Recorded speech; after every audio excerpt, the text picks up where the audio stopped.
আসসালামু আলাইকুম। আশা করি সকলেই ভালো আছেন। আমি আপনাদের দোয়া আশীর্বাদ আলহামদুলিল্লাহ ভালো আছি। যারা এই মুহূর্তে দাঁড়িয়ে 20,000 টাকার মধ্যে একটা 5G স্মার্টফোন কিনতে চাচ্ছেন, আজকের ভিডিওটা তাদের জন্য। যারা মূলত চিন্তা ভাবনা করতেছেন যে আমি একটা 5G ফোন কিনবো, তাও আবার বাজেট অ্যারাউন্ড 20,000 টাকার মধ্যে হতে হবে, পারফরমেন্স ভালো হতে হবে, ক্যামেরা ভালো হতে হবে, ব্যাটারি ব্যাকআপও ভালো হতে হবে, সবকিছু ভালো হলে আমার বাজেট ঠিক রেখে সবকিছু যদি ভালো অফার করতে পারে এমন দুর্দান্ত ফিচারওয়ালা আমি কোন ফোনটা নিতে পারি, এমন দ্বিধাদ্বন্দ্বে যারা আছেন যে আমি কোন ফোনটা কিনতে পারি 5G হিসাবে বর্তমান এই মুহূর্তে দাঁড়িয়ে, তাদের জন্য মূলত আজকের এই ভিডিওটা 1 সেকেন্ড স্কিপ করে দেখবেন না, পুরো ভিডিও জোরে সাথে থাকবেন। আমি আছি আপনাদের সাথে মোহাম্মদ আশরাফুল আলম, আপনারা দেখছেন আশরাফ জন। দয়া করে চ্যানেলটা সাবস্ক্রাইব করবেন, ভিডিওটি ভালো লাগলে লাইক কমেন্ট শেয়ার করবেন। অলরেডি যারা সাবস্ক্রাইব করেছেন তাদেরকে অসংখ্য ধন্যবাদ। আমরা কথা বলবো আজকে দুইটা ফোন নিয়ে। একটা হচ্ছে Realme narzo 60 5G, আর একটা হচ্ছে Vivo T2 5G। দুইটার মধ্যে কোনটা কিনবেন, এজন্য তুলনামূলকভাবে একটু কম্পেয়ার আলোচনা করা দরকার, তাহলে হয়তোবা কিছুটা পরিষ্কার হতে পারে। তো আমরা প্রথমে ডিসপ্লে সেকশনে লাফিয়ে পড়বো, ঝাঁপিয়ে পড়বো আর কি। তো ডিসপ্লে সেকশনে Realme narzo 60 5G, এইটাতে 6.43 ইঞ্চের একটা ফুল এইচডি প্লাস রেজলিউশনের ডিসপ্লে থাকবে, যার রেজলিউশন হচ্ছে 1200x2400 পিক্সেল। একটা সুপার অ্যামোলেড ডিসপ্লে থাকবে, 90 হার্টজ রিফ্রেশ রেট এবং ইন ডিসপ্লে ফিঙ্গারপ্রিন্ট স্ক্যানার। অন্যদিকে Vivo T2 5G তে থাকতেছে 6.38 ইঞ্চের একটা ডিসপ্লে, এটাও AMOLED display, full HD plus. এখানে রেজলিউশন হচ্ছে 2400x1080p, অর্থাৎ 2400x1080 পিক্সেল। এটা হচ্ছে ওয়াটার ড্রপ নর্মস, যা 1300 নিট পিক ব্রাইটনেস সাপোর্ট করবে।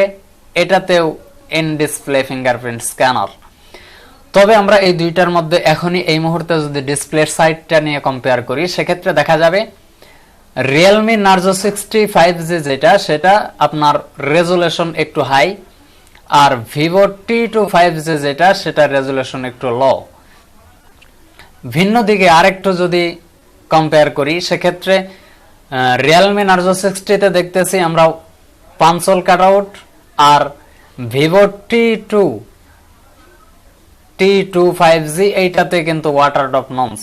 এক্ষেত্রে ডিসপ্লের লুকসের দিক থেকে, গেটআপ টেটআপের দিক থেকে মোটামুটি Realme narzo 60 5G এইটা অনেকটাই এগিয়ে থাকবে।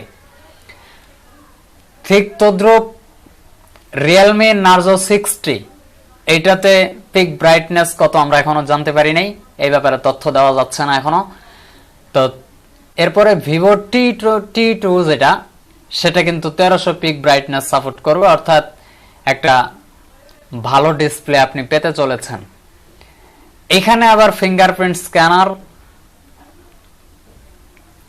অতএব দুইটাতে ফিঙ্গারপ্রিন্ট স্ক্যানার, এইদিকে কম্পেয়ার করলে দুইটাই সমান। এবার তো ডিসপ্লে সেকশন নিয়ে কথা বলা গেল, এবার প্রসেসর নিয়ে কথা বলবো।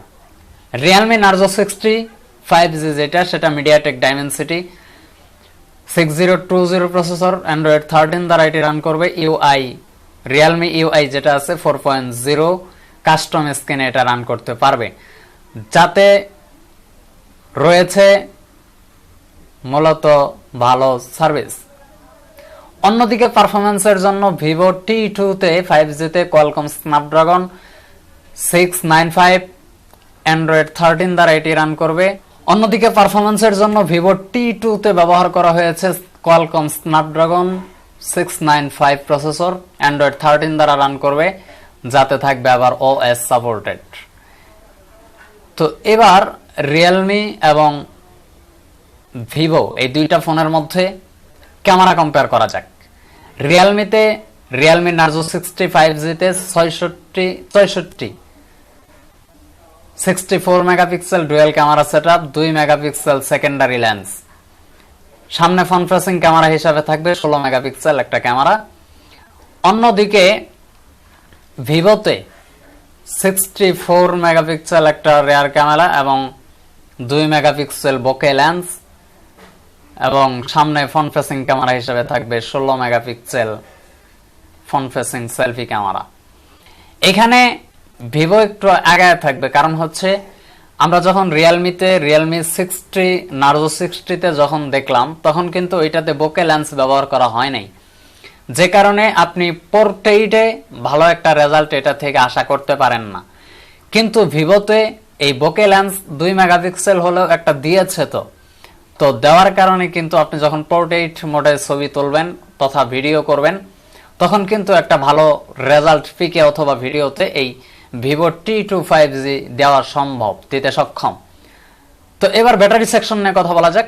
রিয়েলমিতে 5000 mAh এর একটা ব্যাটারি ব্যবহার করা হয়েছে, যা মূলত 33 ওয়াট ফাস্ট চার্জার দ্বারা এটিকে চার্জ করা হবে। অন্যদিকে ভিভোতে 4500 mAh এর একটা ব্যাটারি ব্যবহার করা হয়েছে, যা চার্জ করতে লাগবে 44 ওয়াট একটা ফাস্ট চার্জার। এখানে আমরা ব্যাটারি সেকশনে যদি একটু তাকায় দেখি, খেয়াল করি, সেক্ষেত্রে রিয়েলমিতে আমরা পাচ্ছি 5000 mAh আর ভিভোতে 4500 mAh। এক্ষেত্রে ভিভো একটু পিছিয়ে থাকবে ব্যাটারির mAh এর দিক থেকে। আবার চার্জার সম্বন্ধে যদি একটু কম্পেয়ার করি, সেক্ষেত্রে রিয়েলমি নার্জো 60 তে 33 ওয়াট ফাস্ট চার্জার, ভিভোতে 44 ওয়াট ফাস্ট চার্জার। এখানে আবার ভিভো চার্জারের দিক থেকে এগিয়ে থাকবে, রিয়েলমি নার্জো 60 একটু পিছিয়ে থাকবে। তবে সবকিছু তো জানা গেল, এটার প্রাইস সম্বন্ধেই তো কথা বলা হলো। রিয়েলমি নার্জো 60 5G দুটি স্টোরেজ ভ্যারিয়েন্টে পাওয়া যাবে, যার মধ্যে রয়েছে 8GB র্যাম এবং 128GB রম। এই স্টোরেজ ভ্যারিয়েন্টের দাম হচ্ছে 17,999 টাকা।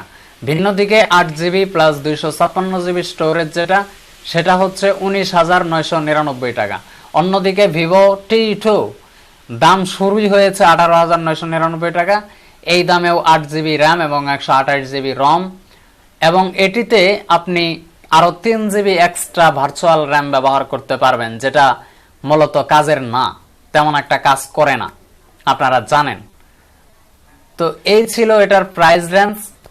কালার ভ্যারিয়েন্ট নিয়ে যদি একটু কথা বলি, সেটা হচ্ছে রিয়েলমি নার্জো 60, এটা কসমিক ব্ল্যাক এবং মার্স অরেঞ্জে পাওয়া যাবে। এই দুইটা কালার ভ্যারিয়েন্টে এটাকে পাওয়া যাবে।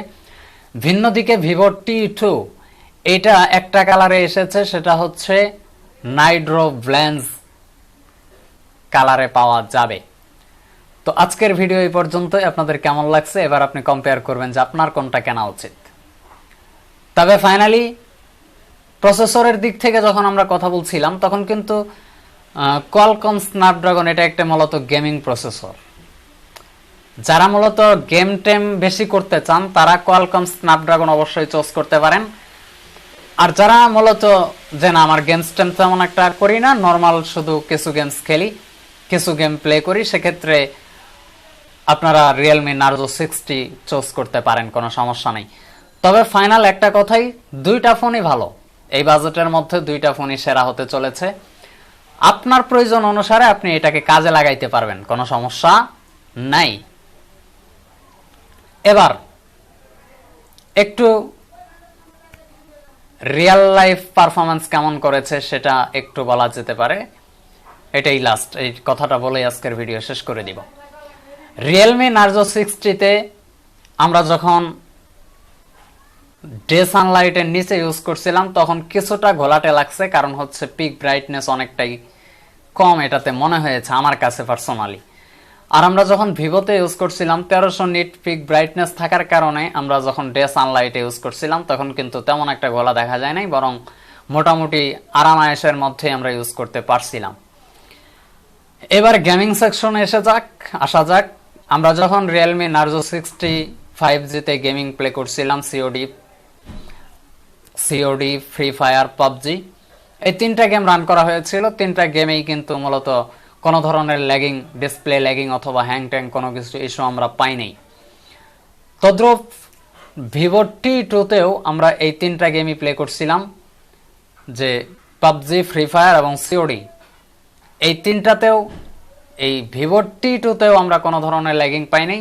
সেক্ষেত্রে বোঝা যাচ্ছে যে আপনি দুইটা ফোন দিয়েই ভরপুর গেমিং মোটামুটি চালিয়ে নিতে পারবেন, কোনো সমস্যা হবে না। তবে যারা সারাদিন গেম নিয়ে পড়ে থাকেন তাদের জন্য রিয়েলমি নার্জো 60 এইটা তেমন একটা বেশি ভালো হবে না কোয়ালকম স্ন্যাপড্রাগন প্রসেসর না থাকার কারণে। তবে ভালো আছে, আপনি চালায় নিতে পারবেন। তবে মাঝে মাঝে একটু ল্যাগিং খুঁজে পেতেও পারেন যখন একটু বয়স হবে। দেখা গেছে 2, 4, 6 মাস হওয়ার পরে একটু ল্যাগ করে ফোন, এটা স্বাভাবিক হতে পারে। এটাকে খারাপ বলছি না, আপনি চুজ করতে পারেন। দুইটাই গেমিং প্রসেসর হিসেবেই দেওয়া হয়েছে। মিডিয়াটেক ডাইমেনসিটি ওই প্রসেসর যেটা ব্যবহার করা হয়েছে সেটাও কিন্তু মূলত গেমিং চালানো যায়। যেহেতু আমরা রান করছিলাম সেহেতু ল্যাগিং ট্যাগিং পাইনি, আপনিও আশা করি পাবেন না। তো এবার আপনি সিদ্ধান্ত মেক করবেন যে দুইটার মধ্যে আপনার কোনটা কেনা উচিত, কোনটা কেনা উচিত না। তো আজকের ভিডিও এই পর্যন্তই। সকলে ভালো থাকবেন, সুস্থ থাকবেন। সকলের সুস্থতা কামনা করে আজকের ভিডিও এখানেই শেষ করছি।